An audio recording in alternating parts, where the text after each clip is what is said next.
Greetings, lads and lasses. It's your boy Jordan here. I'm joined with Dom, Hey, what's going on, guys?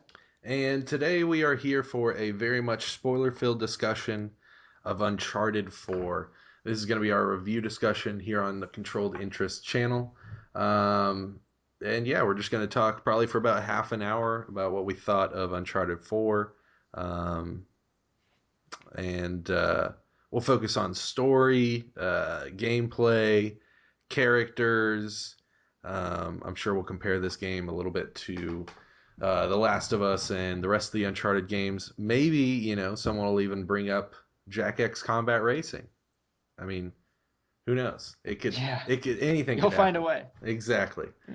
So let's just go ahead and just jump right in. I mean, we've talked about it a little bit on the show, but now that we have finished the game and we are reviewing it, go ahead and just give me some thoughts, Dom. So on the games cast, I this game and said, if I had to give it a score, it'd be a 10 out of 10. I was like less than halfway through to that point. So after finishing the entire game, I'm only more cemented in my views. Okay. Um, yeah, the ending was really good.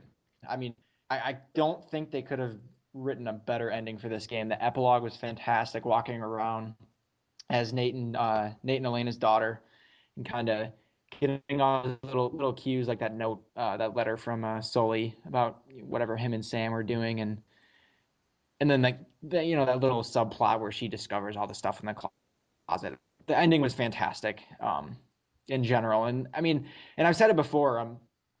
Well, you can find games that do specific aspects of game better than Uncharted does.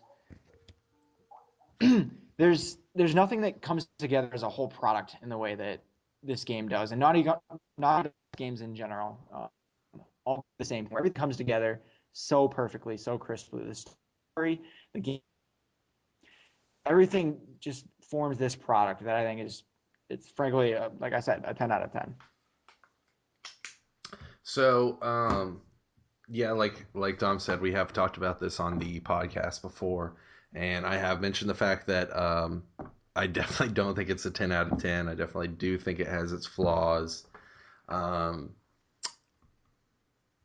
just kind of go back through those thoughts again. I will say, I think that the gunplay is mediocre is like the best I could put it. I think it's really not even that great. Like it's borderline bad to me. Just because there's so many other games that do it so much better. Um, excuse me. I think the characters were great in this game. The continuation and finale of their story was really interesting. The story itself was great. And of course, I've mentioned before that that's usually never the problem with me in a Naughty Dog game. Um, and I'll get into a little bit more detail about how I feel about the gameplay later. But um, I'm not necessarily going to put a score on it because that's not really our thing here at Controlled Interest. But I will say I think it's the best Uncharted game. Probably not as good as The Last of Us. Well, definitely not as good as The Last of Us. Um, but it is my favorite Uncharted, and I do think it's a good game. Not, I wouldn't call it a great game, but I think it's a good game. Um, Yeah, I'm with you. It's certainly the best Uncharted game. It does what the other three games do, but way better, like every piece of it. But yeah, I think it is still short of The Last of Us. I agree with you there. but see, that's my thing. Is I don't think it does anything way better than any other Uncharted game. Like obviously the most recent is Uncharted 3 before this. I don't think there's any aspect of this game other than the graphics that is vastly superior to Uncharted 3. I think the gunplay in this game is better than it ever has been for the Uncharted series, and uh, the best it has been for Naughty Dog since they got off the Jack series, which is great. But I don't know. It's I think that I'll get into the innovation a little bit more later. I want to kind of nail that, kind of make that its own topic. But I think that it looks a lot better than Uncharted 3, just because, it's on a new console. How would it not? But other than that, there's the rope swing mechanic and there's the rock sliding mechanic. But to me, like, this just feels like a better looking Uncharted 3. So I'm very much cemented in that opinion. I want to feel, or I want to hear what your thoughts are on that. Just because, like I said, I don't think it's other than the graphics. I think this is pretty close to Uncharted 3. All right, I'm with you. Yeah, like there's not a huge new gameplay elements, right? The rope it's cool, but yeah, it's not really adding a whole lot. Right. Obviously, the graphics are much better. That's a given. I think the other thing that sets this game apart from the first three is the story. Obviously, the way Naughty Dog tells their stories in these games hasn't changed. Hmm. That's always superb. But like the actual story itself is the best in this game, I think easily. Yeah. The villain or villains are much more interesting than Lazarevich or those other guys. And then even though some people have problems with that like boss fight at the end, it was much better than the final boss in Uncharted 2, like running around shooting the blue trees or The whatever. blue sap. Yeah. It's ridiculous. And that also plays like there was no supernatural element in this game either. So there was no blue trees or a cursed coffin or whatever it is.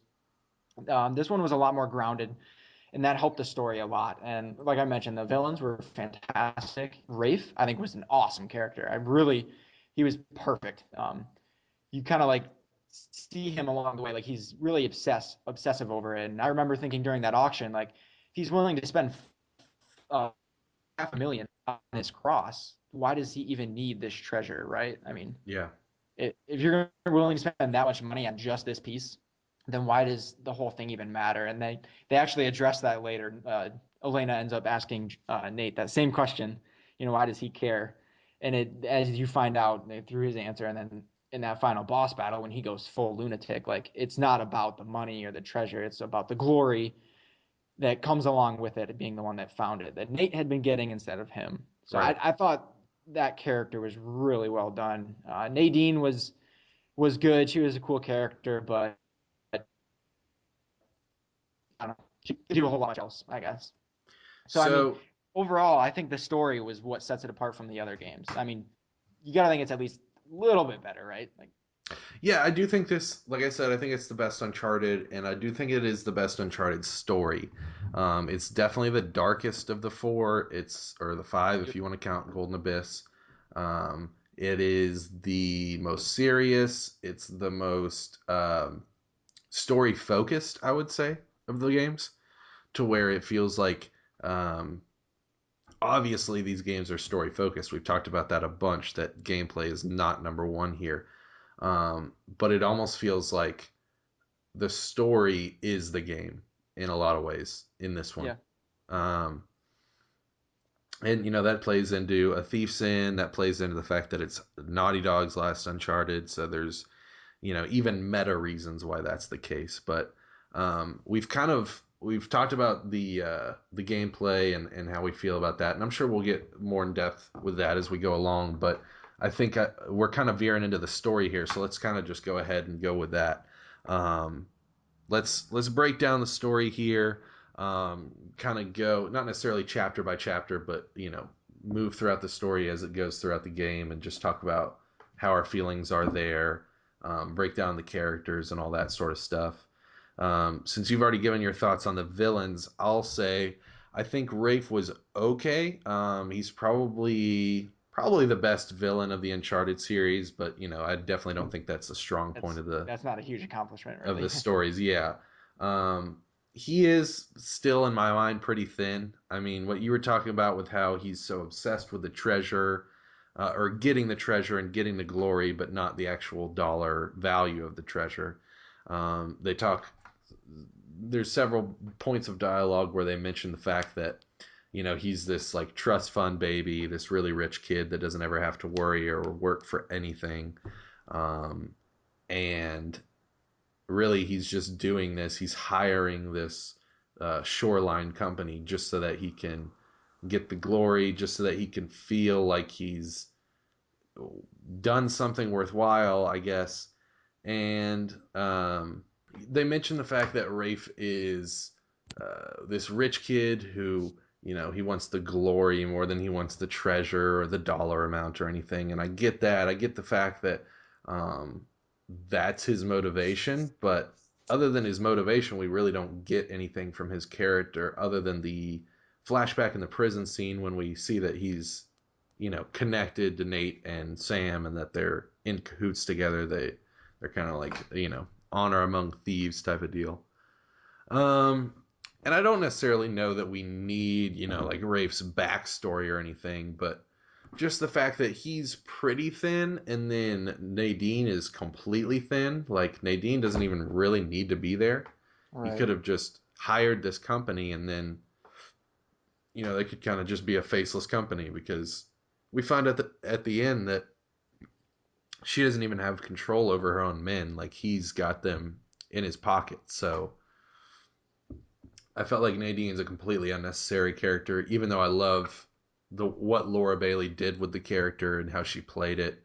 And she's an interesting character. Like she's kind of steals the show when she's on screen, but she's just not necessarily needed or necessary. So Yeah, and those fight scenes with her were pretty cool too. yeah, honestly, I think that may be the only reason she's in the game because Yeah. I was thinking like, what in the world does she do in this game? And then I think about the fact that the only time that she really like messes with the plot is when Nate, Sully, and Sam are trying to make the trying to rob the auction that they're all at, where Nate meets Nadine, and then they have that fight, which is like a distraction to pull Nate out of the out of the game there. And I think that may be one of the really only reasons why she's there. It's kind of weird, but Yeah, she is thin. You're not wrong there for sure. yeah. I did really like Rafe though. Um, Compared to the other villains, I mean, in the series, Mm, looking back, Lazarevich was just jeez. yeah. Couldn't have been more cliche. Um, Caricature, yeah. Marlowe was pretty cool, and the other guy from Uncharted 3, the guy that wore the suit, I didn't really like him too much. Talbot. Yeah, Talbot. He kind of, I don't know. He was like menacing in this weird way with his like poison darts or whatever it is. Yeah. But yeah, he was kind of thin too to me. Um, But see, that's the thing is I feel like the Uncharted series kind of leans on two villains. They almost always have two villains because there's never one villain that's strong enough to carry the whole thing. Like in right. Uncharted 1, you have the white British dude and then he dies and so then you have the his like right-hand man, the Hispanic guy. Yep. And then in Uncharted 2, you have Lazarevich and then who else is connected to him? Yeah, I can't remember. I think you're right though. There was somebody Like who was helping him out. there's never just one villain. In Uncharted 3, you've got Marlowe and Talbot. They're, Right. they're both like Well, half a villain and then in this you game you you got could Nadine and Rafe. you could maybe make an argument that Chloe was kind of a villain in Uncharted 2 because she kind of turns on Drake at a point. Am I wrong? Oh yeah, that's the other one. Not Chloe, but um not Cutter, what's his name? The other British guy. Um you know what I'm talking about? That's like originally with Chloe.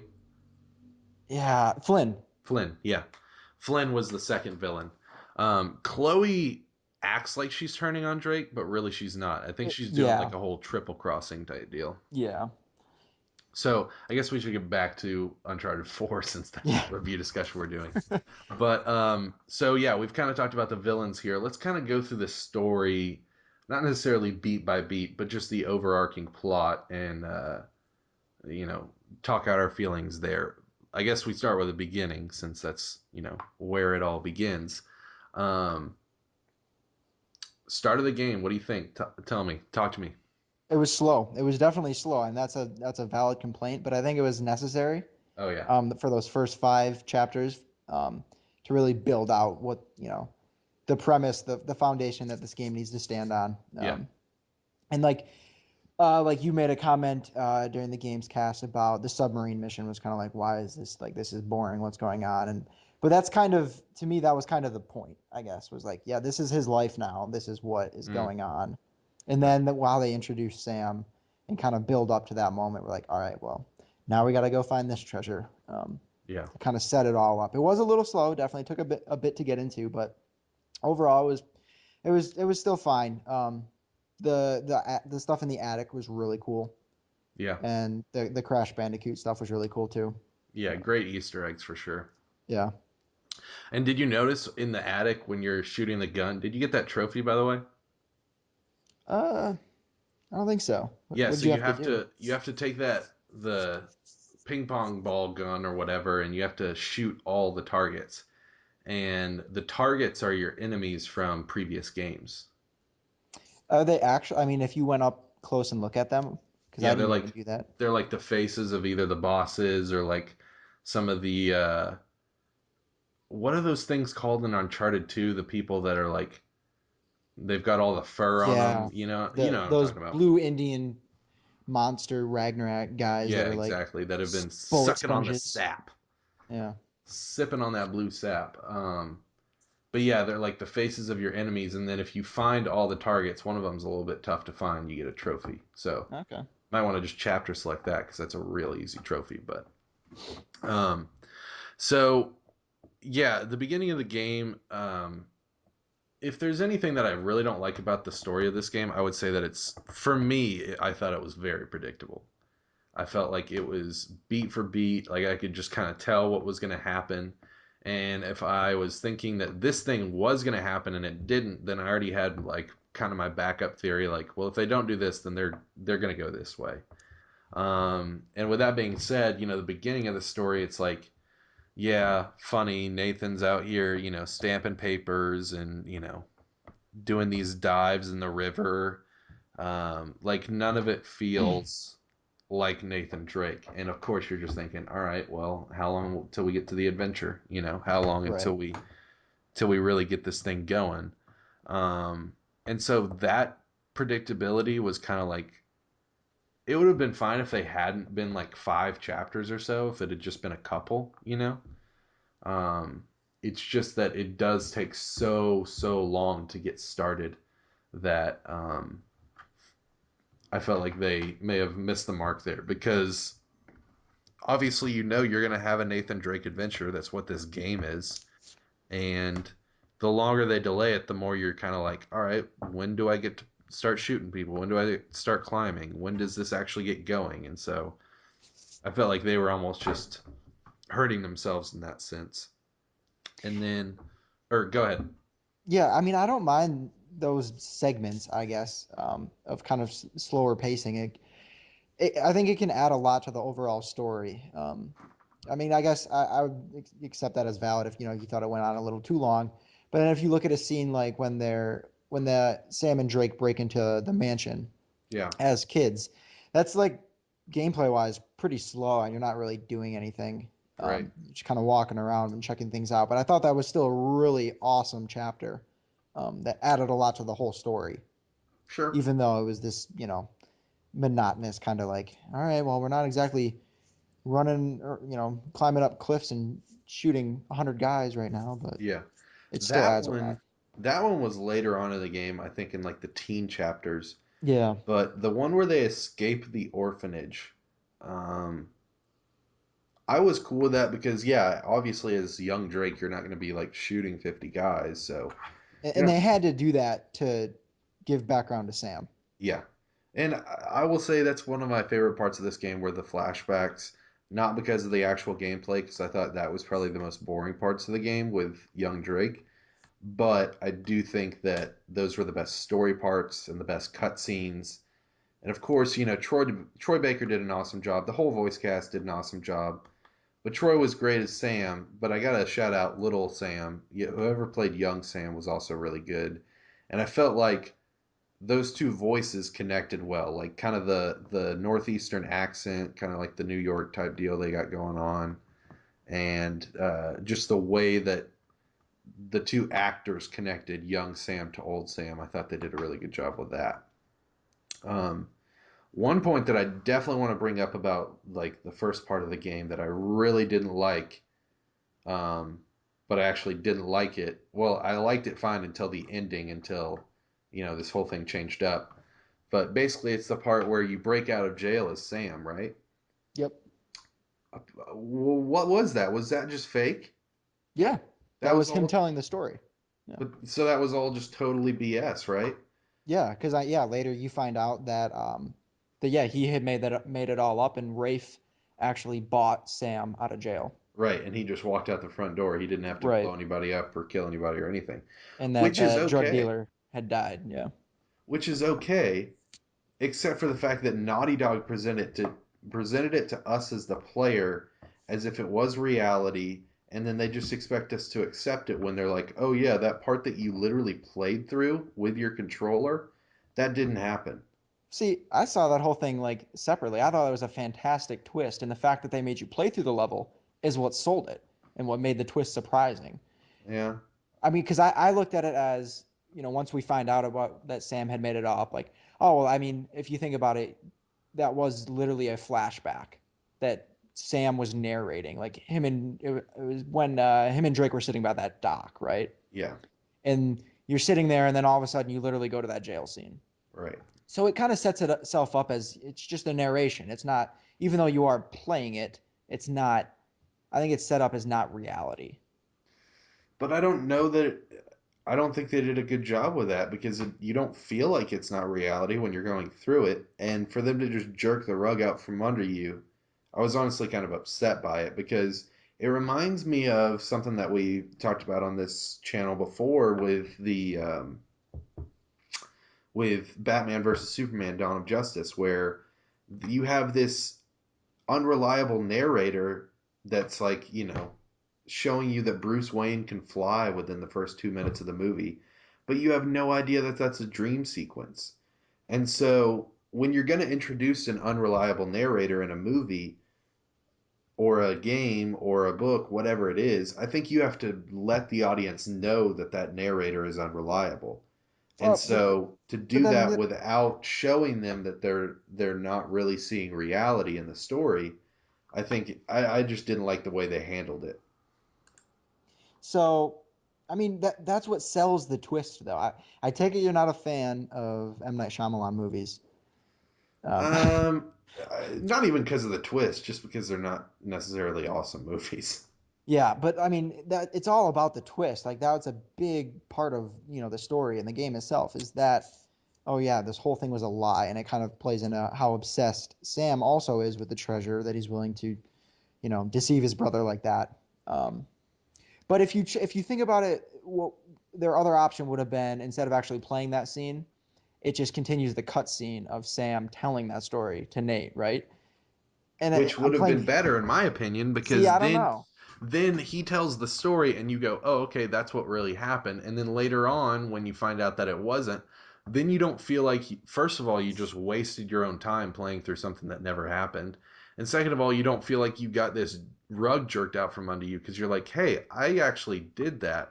Second of all, I want to point out the fact that that's the first time in the series that I can remember, and I think it's the first time in the series straight up where you play as someone other than Nathan Drake, but yet you don't. You know what I mean? Like Yeah. that's the one time in the entire Uncharted series, even Golden Abyss, where you play as someone other than Nathan Drake, Huh. and yet it never even happened. That part, I think, is what gets me more than anything else. Yeah, I never thought of that. That's interesting. Because a lot of people are saying, oh, Nate's not even going to be the main playable character in this game. I bet they're just going to switch to Sam. Well, And they're when not they that crazy. Yeah, I didn't think that was going to happen. But when they did switch to Sam, I was like, wow, first of all, first time we're ever playing as someone other than Nate. Second of all, it's bold of them to just, like, just introduce this character to us, even longtime fans of the series. And then we're already playing as him. Like, that's a very big jump. That's a very big connection for them to make early on in that game. And then, like I said, when you get the rug jerked out from under you at the end of the game, I was like, wait, why? Why did it need to be playable as Sam? Why did it need to be so intricate? Why did it need to feel so real? And I get that that's like what you're saying is it lends to the twist, but for example, in The Village, spoilers for M. Night Shyamalan's The Village, you've seen that, right? I have not actually. Okay, well, never mind. But um, I mean, you can go ahead. I'll probably never watch it. so in the village, it's basically the fact that like these people are living in you know, I don't A know, let's village. say like 1600s, way back when or whatever. And yeah, it's in a village, and there's these there's like a forbidden forest that they live next to that you can't go in because there's monsters in there.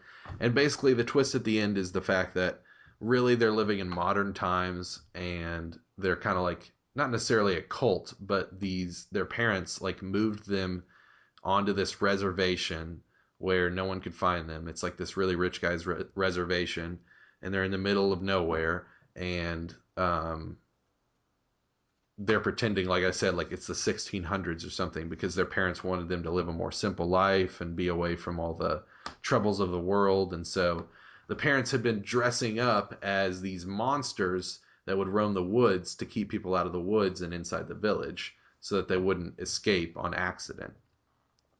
And that twist is really big at the end, and it does show you that you've been listening to an unreliable narrator. However, there's a reason for it, and there's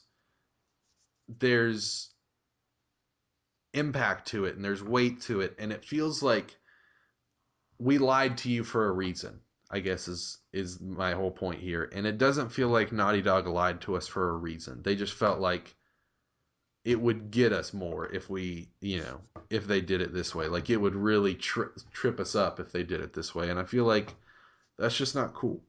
I feel like I, it's just not. I know we're getting, or I'm getting really hung up on this one little part of the game, but honestly, it almost like offended me as a player, especially someone who's been with the series this whole time. See, I like it. I think it was a great twist, and it also added into the whole theme of the story. You know, that obsession over this treasure Yeah, and the willing, that caused Sam to want to do that. And let's jump right into that next because I like the whole overarching theme and the story that was told. The whole pirate story that was told throughout. I thought was really interesting on its own, even, and how it paralleled to what the characters we play as were experiencing. yeah, And it was all kind of um, you know, a cap got put on it at the very end when Nadine points out the two pirates, Avery and Tui, in the treasure room with swords in each other's guts as they right. killed each other. I thought Yeah, that was like, holy crap, that was awesome. that was a big, big meta story point for this whole Yeah, game, and I think that is one of the better parts of it. How they kind of, um, draw connections between you as the player and you as Drake. They draw connections with the fact that you've gotten to know Nate all these years if you've been with the series, and now you're kind of like ending your right. journey. There's all this kind of meta stuff. However, you're talking about the overarching plot, and that was one issue that I had with the story, was that it's basically like laughing in the face of all these Uncharted tropes about how there's so many points in the game where your non-playable allies will be like, "Oh, really? We got to move another box to climb up this wall?" And it's like, "No fucking shit, dude. We've been doing this for 5 games now. Like, can't we figure something else out here?" And like, is it really like so funny that you're making me do this over and over again? You're just like spamming these certain gameplay mechanics, and yet then you're like making a joke at my expense. Like, I wasn't offended, super offended. That kind of almost sounds like what I'm saying, but really I just feel like there were so many, like, not just action game tropes, not just, Indiana Jones tropes. I felt like there were straight up Uncharted tropes in this game where it was like, honestly, it felt like the other games kind of to a T, except for the supernatural aspect. I felt like that was really the only thing they pulled out. Other than that, it just felt like an Uncharted game as far as the general pacing and the story beats that it did hit. So yeah, you can find those. You can always find those like errors in reality or like those holes that Yeah. just exist because it's a video game. Like for example, yeah, how can we possibly climb up that ledge? Like, well, why don't you just like hang down that rope you've been using the entire game and help the other people No up? shit, dude. How many times where I was like, they're like, oh, how do we get past this point in the game? And I'm like, you use that rope that you've been using for Right. 20 hours, you idiot. It works But on everything else except for this. if you can swing from branches like Tarzan and crumbling buildings on that rope, I think you can get up this like 12-foot ledge with it. Exactly.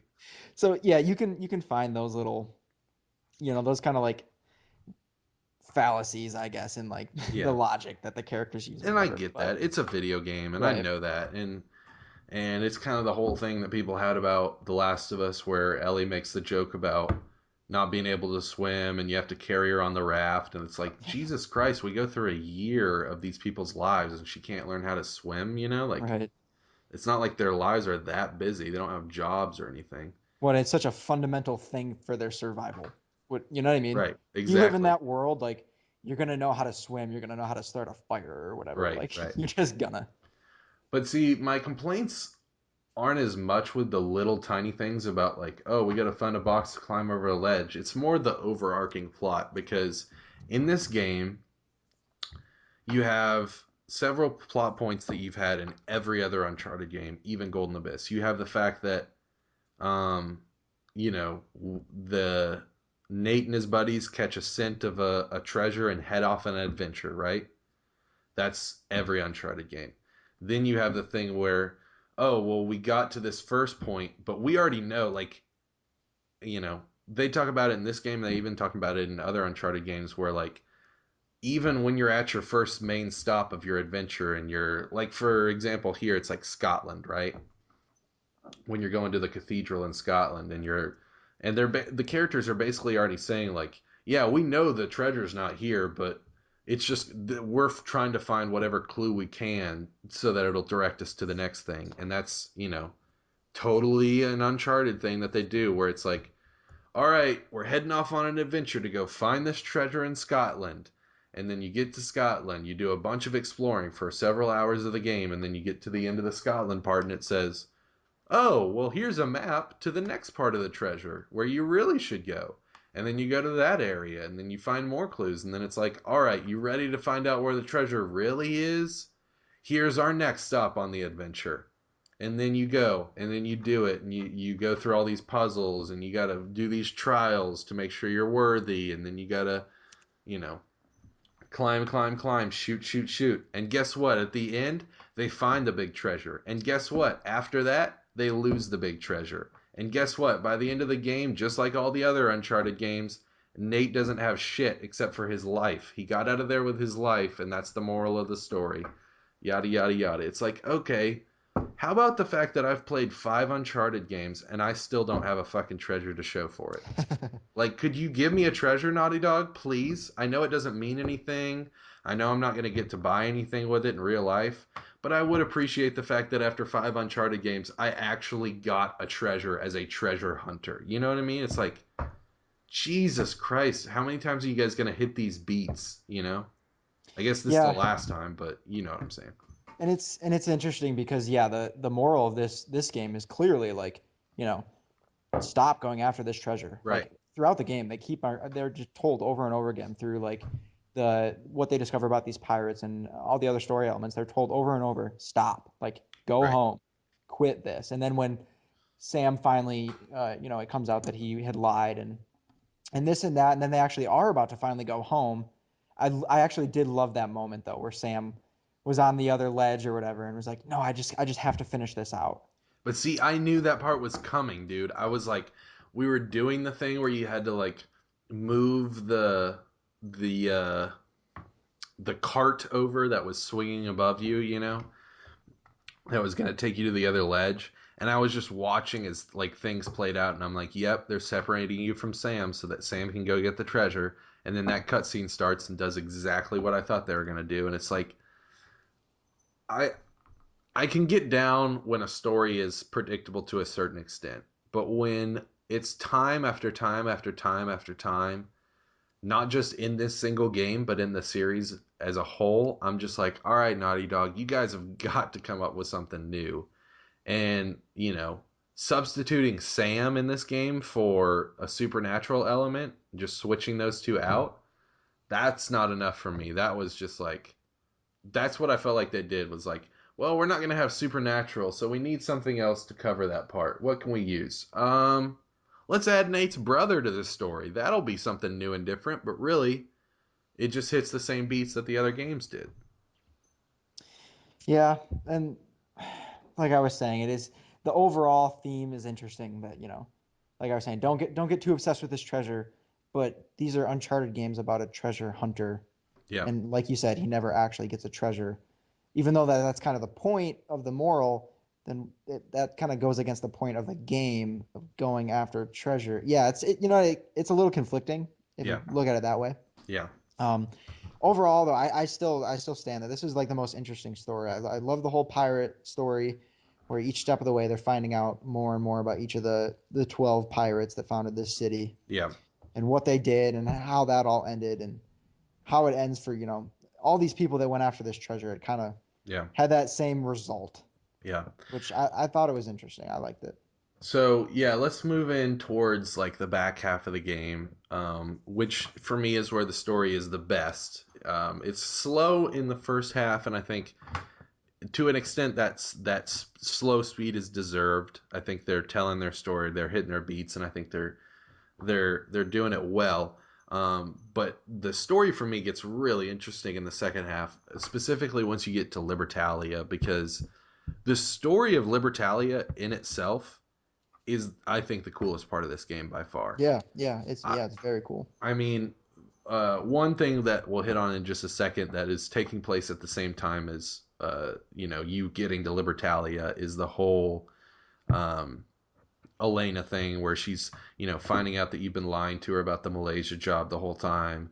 She comes and meets up with you and confronts you on your lie, and then by the time you get to Libertalia, then you get knocked off this ledge, and it ends up that she's the one that saves you, and then you guys kind of start you know repairing your marriage as you play along through the game. I did think that part was really interesting, and I did think that that was, as far as the closure of the whole Nathan Drake narrative, that was the most interesting part to me, was how he had to repair his relationship with Elena there at the end, because I really did think that she was going to leave him by the end of the game. Like, I thought he Yeah, had screwed up so bad that she was about to just be like, you know what, fuck you, because she kept on putting off the conversation. Like, she was like, it's okay, but let's talk about it later. And so I'm thinking, really, she didn't want to talk about it at all. She just wants to drop you once she can get off this island. right. So I thought that was the case. Um, but yeah, Libertalia, man, that's, like I said, the highlight of this game for me, because really it's a story inside of a story. Like, you start, Yeah. I don't know how detailed you got with like the collectibles and reading all the letters. Personally, I didn't, just because it wasn't part of this game that I cared about so much. But from what I'm hearing, a lot of people are saying the environmental storytelling of The Last of Us carries over into this game, so it's important to um, you know, kind of dig through that stuff. Apparently, there are, even more deeper stories that they're telling within those hidden letters that you can find in the level. But just kind of the overarching story of Libertalia within the game is the fact that Henry Avery is the guy that you're trying to find the treasure of for the whole game. And he basically started, like, kind of like if you've played Assassin's Creed 4 Black Flag, he started a pirate utopian city where, the best of the best pirates came together and decided to, start their own city out here in the middle of nowhere in the jungle. And basically, what happens is he has like these 12 dudes that are running the place that are like the best of the best pirates. And basically, what happens is, there's the general population of the city of Libertalia, and the top 12 pirates at the top steal all of the money from the pirates that are just, regular people in the city. And so then there's the 12 pirates that have all of their, all of the wealth of all of these people that they've just stolen. Man, and how cool was it when after that you go into that giant room with all their pictures and on each one it's just like carved in like thief. Thief, thief, thief. Oh, Yeah, and that's like as you're starting to put the pieces together of what's happened in Libertalia, and that's, of course, Drake starts spelling it out for you. And then we move on, and Drake and Elena get to uh, Thomas Two. Was that the guy's name? Yeah, Something Henry Two. Avery and Thomas Two, something Two Two, was his the last last name guy. for sure. Yeah, So he was Henry Avery's right hand man. And so basically, once all those 12 pirates had stolen the treasures from the general populace of Libertalia, then Thomas Two or whatever his name is and Henry Avery band together. They get those final 12 together, and you see Nate and Elena come into Two's house, which is right next to Avery's, and there's like 10 of these pirates that were part of that 12, and all of their bodies are just laying there. They got poisoned, and then you find out that um, once it had gotten down to 12, then Two and Avery had decided that they were going to turn against the rest, and then of course at the end you find out that Avery and Two turned against each other. So it's almost like it just keeps going up and up and up, this like pyramid of uh, treachery and traitors. And dude, I just thought that whole story was so freaking cool about how like they kept extracting treasure from people, and it just started getting like smaller and smaller, the right. amount of people that were in control of that treasure. And the way that they tell the story, it's almost like you're watching the story happen as you're exploring the environment where it did, even though of course you're several hundred years too late. But the way that they tell the environmental storytelling, um, like I said, it turns it into this whole other story within a story that's super interesting and super cool. And then there's that second story within the story of like that like 1800s era crew that tried to find Avery's treasure, and See, through you're finding their bodies and their notes left behind too. I think it was like Captain Burns or something like that. so you did read some more of the notes and stuff that you found, right? Some of it, yeah. Like you could walk up and you'll find a skeleton with a hanging from a noose or whatever, Right. and there's a note like, "Yeah, I'm stuck here." Or, well, I guess if he was the one hanging from the noose, he's probably not writing a note. But there was one like the note said, I got shot in the leg and I can't move. I'm gonna bleed out here.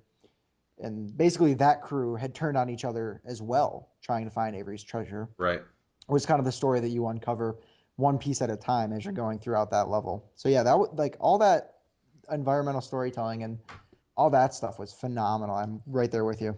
Yeah. And me myself, I didn't even really read the notes, like I said, but there's a couple lines of dialogue dropped, and even just the environments that you go through, you can see what has happened here. Like you said, you can see that, oh, this is a crew that's different than Two's or Avery's, and like the clothes that they're wearing and stuff. You can tell that essentially this was a crew of people that are kind of like you, trying to find this Right. treasure, go through these trials, and get past all of Avery's trips and tricks. And they failed. They couldn't get past all the tricks. So um, it's kind of almost like pushing you forward because you're like, oh, we got to like beat these guys. Um, which I thought was really cool. And um, just all those layers, all those Yeah. layers that are in that little Libertalia story that isn't even the main story of the game was very, very cool. Um, So what do we let's move on to the ending, I guess. yeah, I was gonna say, let's go ahead and kind of wrap up here and see what our final thoughts are. Go ahead. So yeah, so the actual like physical ending of Nate's story is good. I mean, they don't get the treasure, but him and Sam escape, and of Everyone Rafe, lives, no one and dies. well, Rafe is crushed by a thing of treasure, Yeah, but ironically. our heroes, I guess.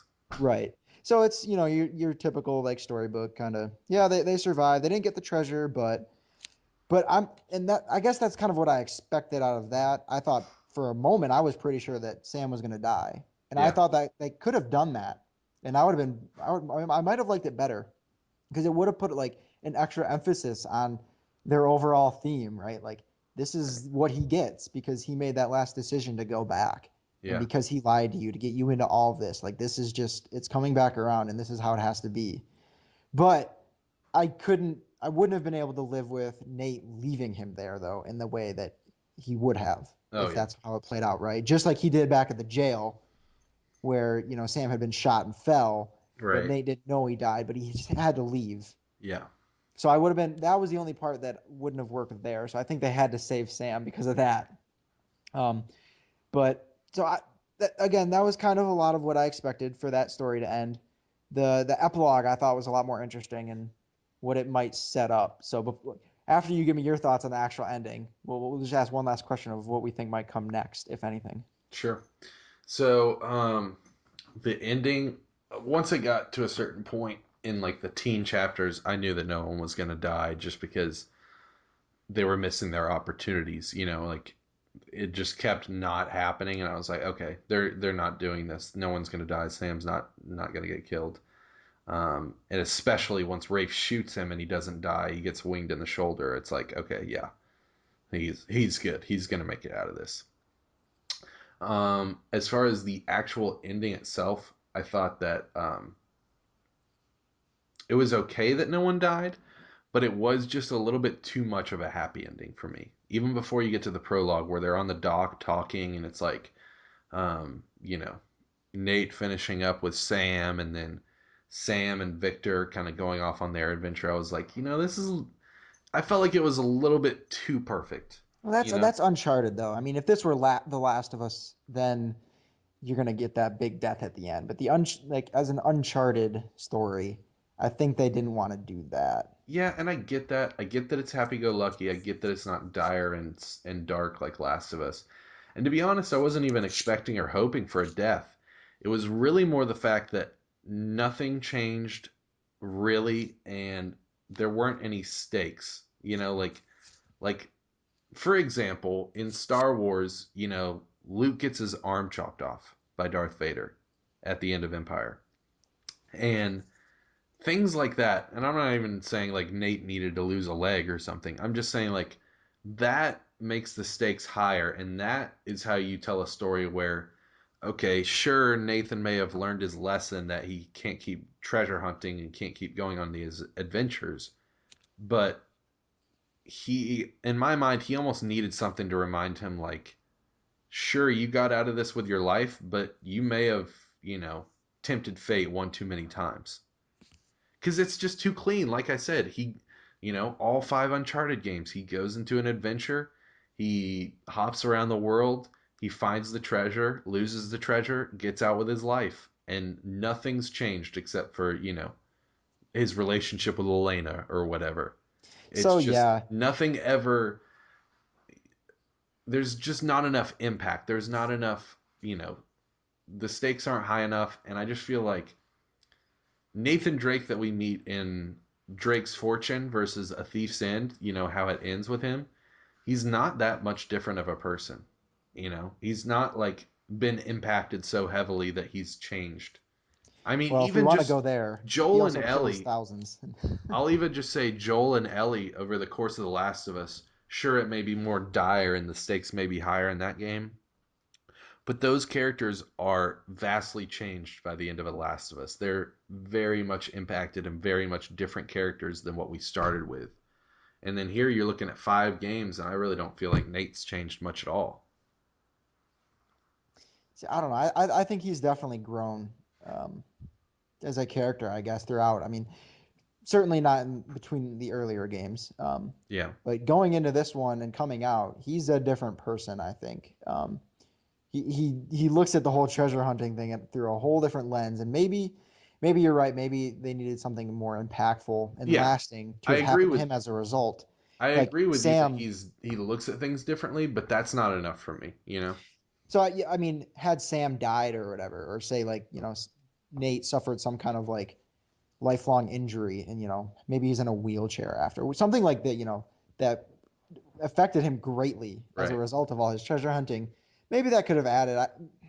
It would have to be done right, Yeah. but I don't know. I felt everything ended nicely, and I was happy with how the characters progressed and how they ended up. So Yeah. I was okay with how they've left the characters, I guess, and right. that even plays to the epilogue. I'm happy where everybody ends up, but like I said, I do think it's almost just like too perfect of a bow on the end of it in some aspects. So, when do we think we're gonna get the next Uncharted? Yeah, so I mean, before we can even answer that question, I think we got to break down the epilogue, right? Because that plays into your question. So, Definitely. um, go ahead and give me your thoughts on the epilogue. I did. I was kind of, I mean, naturally confused. Like, okay, I'm playing Crash Bandicoot again. This is Yeah. like a cute little thing they threw in before the credits or whatever. Then As all of a sudden, soon as soon as I started playing that, and you can kind of see around the room, you know, and I could tell that like this isn't the same TV that we originally played it on, and like right? I knew that it was their kid playing it. I didn't know if it was a guy or a girl, but I knew it wasn't Nate and Elena. So you figured it out pretty quickly. Yeah, I noticed the TV was a because the TV was a totally different aspect ratio, which I noticed immediately as a Yeah. tech nerd. But and I, once the camera turned around and you see a little girl and you start controlling, I'm like, okay, well, this must. I mean, this has to be their kid, right? Like Yeah. Did you get at some that Last point. of Us feels there? Oh, absolutely, 100%. And it made me laugh listening to Greg Miller's reaction um, to this. He's like, "Are they really going to do like some kind of Last of Us crossover right now? Yeah, exactly. Are Where they Nate and run Elena up in the Jeep and they're right?" like, "Get your stuff, we gotta go." That I would be had not great. considered that, and like he he was dead on. Like that would be awesome, but also, what the hell are you doing? Yeah. Yeah. Had they written that in? Um, but yeah, the epilogue was cool. Where like some of this, some of the more serious stuff that Nate had gotten into was kept hidden from Right. his daughter Cassie, and Yeah. she, of course, inevitably was going to figure it out. Yeah. But I thought it put a nice cap on the series while still saying, you know what, all these people still exist. There's now a daughter. Who knows what could happen 5, 10 years from now, whatever it is. Yeah. Um, I liked it. I thought it was cool. I thought the vibes that they were giving off were cool, and it was definitely a throwback to The Last of Us.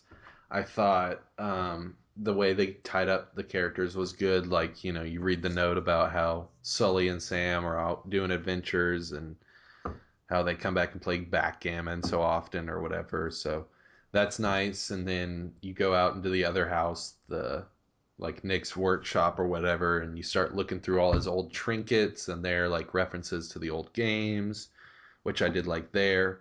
Um, but my issue with the epilogue is the same as my issue with the ending.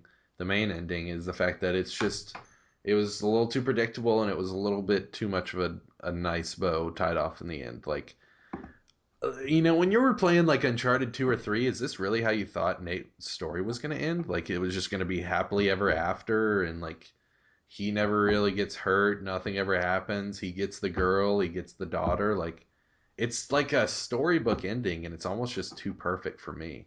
See, but I think that's the tone that the whole series set. Like, yeah, this guy's gonna shoot 1,000 people, but he's the good guy, and things are gonna work out well. Like, so, like, yeah, during Uncharted 2 and 3, like, I would have guessed that, yeah, he's going to have a happy ending. This was Okay. just kind of the tone that the series set for me, so that's what I expected, and that's exactly what they got or what they gave me.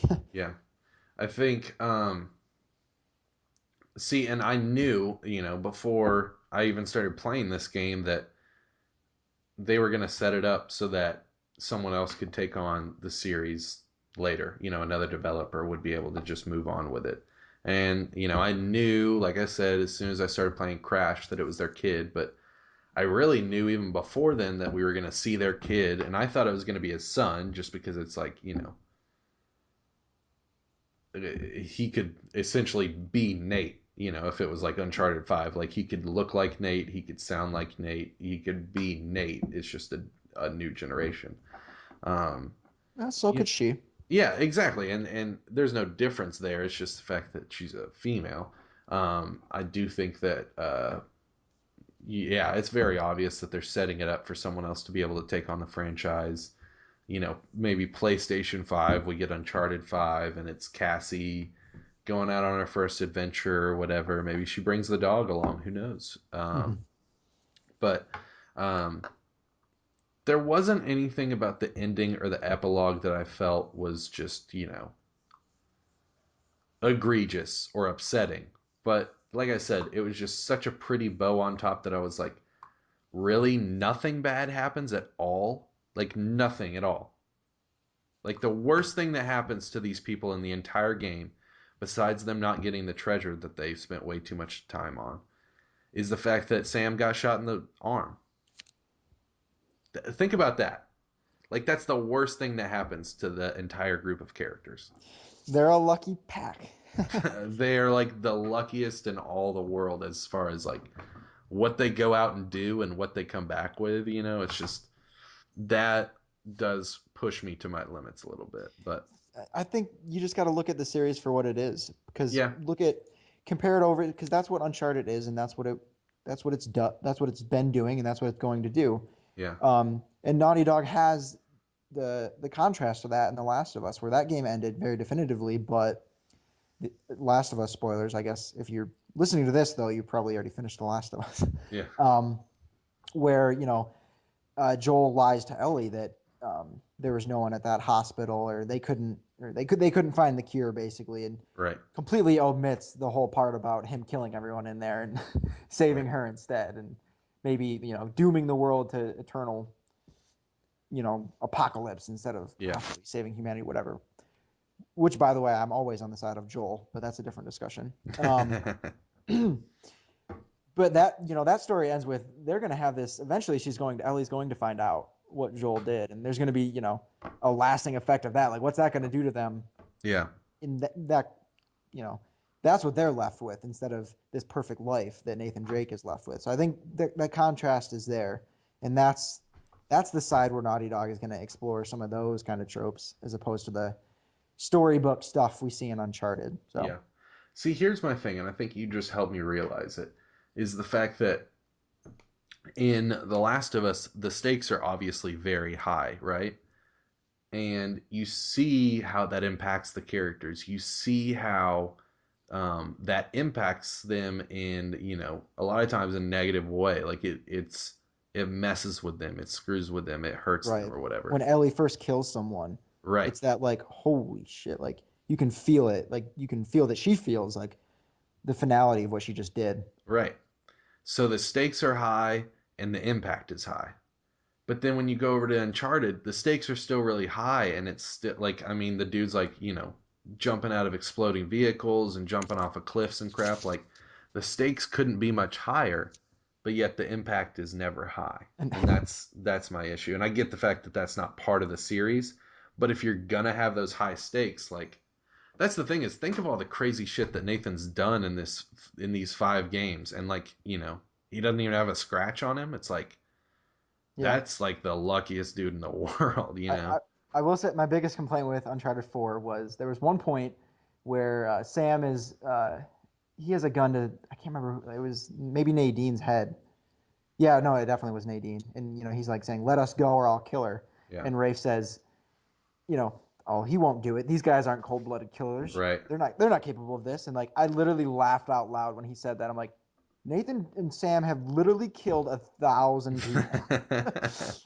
Yeah, it, I and yet Nate saves Nadine right there. Like yeah, and that part, I was laughable. that's that narrative dissonance coming through. Right. I've mentioned that on the podcast before. So, um, but overall, I'd say it is a good game. I've mostly been voicing my complaints here, but that's just because, um, you know, I think Naughty Dog deserves that. Like if you're gonna be on top of the world as far as the video game development industry, then you deserve the nitpicks. You deserve to be critiqued, I guess. Yeah, So when you're at the top, that's what exactly, happens. yeah. So um, I yeah, think you like the epilogue? Final thoughts? Yeah, no, I thought it was great. Overall, I think maybe this will help you a little bit too. Is this was a great experience, right? This Yeah. was a great video game experience. There's certainly better games, Mm. right? And Quantum Break. so there's so many different kinds of games and with gameplay mechanics, but this overall as an experience, I think is second to none. And I think the next Naughty Dog game I play, which is most likely Last of Us 2, unless it's Jack X Combat Racing 2, which would be amazing. We knew it would Hey, come up. I brought it up. There you go. Um, But yeah, like Last of Us 2, I'm just gonna go into it as an experience. That's a great point to make because, um, you know, ever since Jack and Daxter, the precursor Legacy, I've been going into Naughty Dog games hoping for an awesome gameplay experience. And ever since Jack X Combat Racing, I just haven't had the fun gameplay experience that I've been yearning for in their games. So I've just got to shift my focus and shift my expectations to realize that yeah, Last of Us 2, it's going to be a great experience, but it's probably not going to be my favorite gameplay experience. Right, and I don't say that to convince you to come to the same consensus that I have that this is a 10 out of 10 or anything I like that. won't come Just to to the help, dark side. right? But just to, I mean, help you enjoy it a little bit more is all. I Yeah, mean, just a perspective, I guess. yeah. I do appreciate that point. It will allow me to enjoy it more because there are times where I just get so frustrated with these games, and um, it's it's worth it. Like they are owed my frustration, but if I can channel my expectations a little bit better, then maybe I won't get so frustrated. So Yeah, I mean, games are simply different than they used to be, right? I mean, the very first true. video games were only gameplay, right? True. And now video games are kind of a whole experience in some cases like this. So, Yeah. Well, that was our thoughts on Uncharted 4: A Thief's End. Dom really loves it. Thinks it's a 10 out of 10. One of the, would you say one of your favorite games of all time, Dom? oh yeah, definitely. Okay. Me, I think it's a good game, an awesome experience with a really interesting story and really interesting characters. Um, Real quick, Dom, before we go, I know we're running long, but hell, we're already here. So, um, since we're talking about Naughty Dog and how they've been ending their Uncharted run and all that, you got any thoughts on Last of Us 2? Since I can say that's probably 95% sure that's what they're making next. Yeah, they definitely are. I'm just curious, and I have no idea which way they're going to go with it. Are we going to see Joel and Ellie, Yeah, just one of them, or someone totally new? I don't know. yeah. I'm It's excited. it's worth noting that in the epilogue of this game there is a poster for The Last of Us called that says "Last of Us American Daughters," which could just be a reference. The Last of Us comic about Ellie is called Last of Us American Dreams, so could just have a connection to that. But it's definitely something they're thinking about, and I think there's even been hints that they've accidentally dropped that they're working on it. So Oh yeah. I'm excited for Last of Us 2 because I do like that story and I do like those characters. Um, and I hope Naughty Dog can innovate. That's my biggest thing. Is I know they're never going to be the kings of gameplay again, but I do hope they innovate, and I hope they innovate more than they did from Last of Us to Uncharted 4. So we'll see, I guess. But yeah, that was our thoughts on Uncharted 4: A Thief's End, a review discussion. Let us know what you thought in the comments. Post it down below. And of course, if you're not already part of the Controlled Interest channel, we are on YouTube, Twitter, SoundCloud, iTunes. Make sure you subscribe to us and review us on iTunes. And yeah, we appreciate your support and love you guys for listening or watching us on YouTube. And we got plenty more review discussions and podcasts coming up. So, anything else, Dom? That's all I got. All right. Well, with that being said, I guess we'll end it by saying Sig Pagmas Marva. Nope. Sig Marvis. What is it? Sick, sick like SIC, Sick? Sig Parvis Magna, I There you believe. go. Okay. I just We butchered got that. it. I butchered it. Sick Parvis Magna. May the force be with you, friends. Peace out.